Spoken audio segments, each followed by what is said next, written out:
Hello viewers, আমি jasmine. এই মুহূর্তে আপনারা সবাই কানেক্টেড আছেন জেসমিনস বেবি কেয়ার টক ইউটিউব চ্যানেলটির সাথে। চলুন ঝটপট মূল ভিডিওটি শুরু করা যাক। ভয়ঙ্কর একটি তথ্য জানেন কি আপনি? আজকের অনেক শিশুর মস্তিষ্ক মোবাইলের কারণে ধীরে ধীরে দুর্বল হয়ে যাচ্ছে।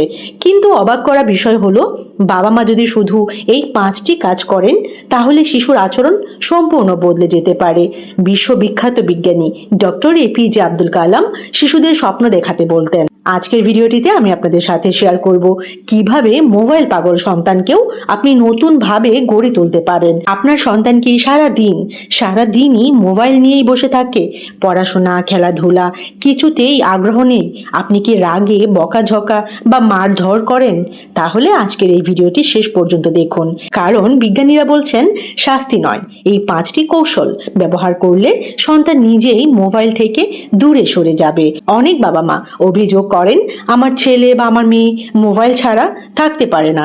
কিন্তু প্রশ্ন হচ্ছে, সমস্যা কি শুধু বাচ্চার, নাকি আমাদের প্যারেন্টিং পদ্ধতিতেও ভুল আছে? সুতরাং গবেষণায় প্রমাণিত যে 5টি পদ্ধতি আজকে আপনাদেরকে জানাবো, সেগুলো মনোযোগ দিয়ে শুনবেন।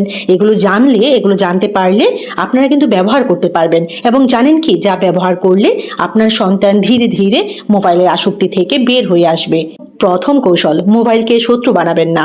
অনেক বাবা মা বলেন, মোবাইল ধরলে চোখ নষ্ট হবে, তুমি খারাপ হয়ে যাবে।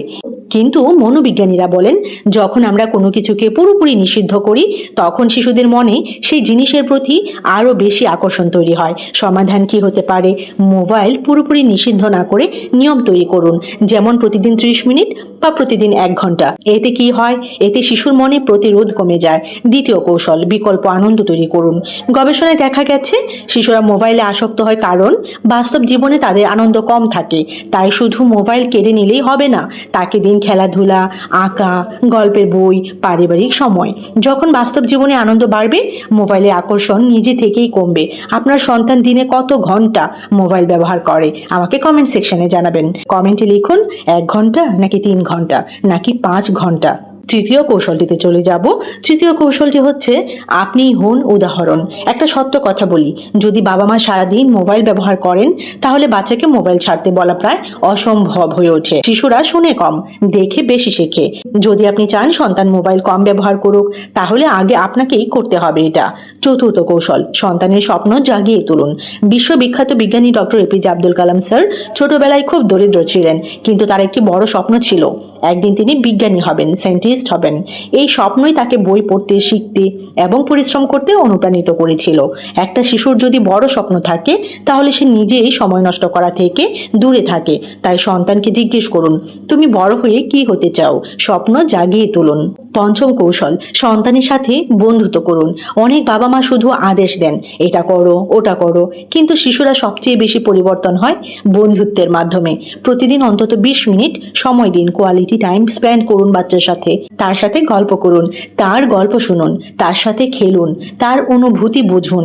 যখন সন্তান মনে করবে আমার বাবা মা আমার বন্ধু, তখন সে নিজেই আপনার কথা শুনবে। Doctor APJ Abdul Kalam sir কিন্তু বলেছিলেন, dream dream dream, dreams transform into thoughts and thoughts result in action. বাংলায় অর্থ কি এটার? স্বপ্ন দেখো, কারণ স্বপ্নই চিন্তা তৈরি করে, আর চিন্তাই কাজের জন্ম দেয়। আপনার সন্তানের মধ্যে যদি স্বপ্ন জাগাতে পারেন তাহলে মোবাইল তাকে আর আটকে রাখতে পারবে না। মনে রাখবেন, মারধর করলে শিশু ভয় পায় কিন্তু বদলায় না। ভালোবাসা, সময় এবং সঠিক কৌশলই একটি শিশুর আচরণ পরিবর্তন করতে পারে। আজ থেকেই এই 5টি কৌশল ব্যবহার করুন আর দেখুন আপনার সন্তানের পরিবর্তন।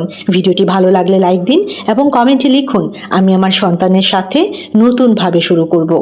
যদি মনে হয় এই ভিডিওটি প্রতিটি মা বাবার দেখা উচিত, তাহলে এখনই এই ভিডিওটি শেয়ার করে দিন আপনার সোশ্যাল মিডিয়া প্ল্যাটফর্মে আপনার প্রিয়জনদের সাথে। সবার উদ্দেশ্যে বলছি, সবাইকে অসংখ্য অসংখ্য ধন্যবাদ যারা শেষ পর্যন্ত ভিডিওটি দেখেছেন। ভিডিওটি ভালো লাগলে অবশ্যই লাইক করে দিবেন। চ্যানেলে নতুন হয়ে থাকলে অবশ্যই চ্যানেলটি সাবস্ক্রাইব করে রাখবেন। সবাই ভালো থাকবেন, বাচ্চাদেরকে ভালো রাখবেন। আল্লাহ হাফেজ।